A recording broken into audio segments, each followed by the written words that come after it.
ඉංග්‍රීසි හෝඩියේ 27 වන අකුර ගැන ඔබ දන්නවාද? ඉංග්‍රීසි හෝඩියේ මුල් කාලයේ මුල් අවදියේ ඉංග්‍රීසි හෝඩියට අක්ෂර 27ක් තිබුණා. අද භාවිතා වන්නේ අක්ෂර 26ක් සහිත ඉංග්‍රීසි හෝඩිය. 19 සියවසේ මැද භාගය දක්වා ඉංග්‍රීසි හෝඩියේ අක්ෂර 27ක් තිබුණා.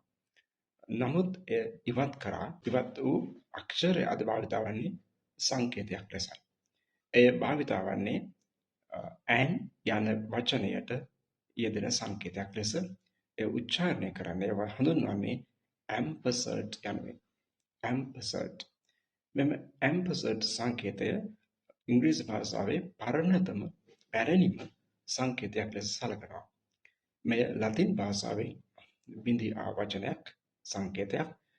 ඒ භාවිතා වන්නේ විධිමත් ඉංග්‍රීසි නොව අවධිමත් ඉංග්‍රීසියේ ඇන් යන්නෙන් සඳහන් කිරීමේදී අපි පාවිච්චි කරන ඉංග්‍රීසි වර්ග දෙකක් තියෙනවා. විධිමත් සහ අවධිමත් ඉංග්‍රීසි යන ෆෝමල් සහ ඉන්ෆෝමල් ඉංග්‍රීසි ලෙස. ෆෝමල් ඉංග්‍රීසි භාෂාවේදී මේ ඇම්පර්සඩ් කියන සංකේතය භාවිතා වන්නේ නැහැ. අවධිමත් ඉංග්‍රීසි ඉන්ෆෝමල් ඉංග්‍රීසි පමණයි මේ භාවිතා වන්නේ. නමුත් සමහර සමාගම් වල නම් ලියද්දී පොත්වල නම් ලියද්දී සහ ඒ සංකේතය ලස්සන නිසා භාවිතා කරනවා.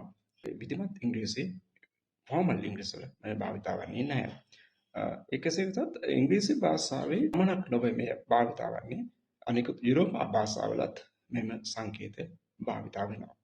දැන් මතක තියාගන්න ඉංග්‍රීසි හෝඩියේ අකුරු 27ක් තිබුණා. ඒ අකුර 27 වන අකුර අද සංකේතයක් ලෙස භාවිතා කරන අය හඳුන්වන්නේ ඇම්පර්සඩ් ලෙස. ඒ භාවිතා කරන්නේ ඇන් වෙනුවට භාවිතා වෙන සංකේතයයි.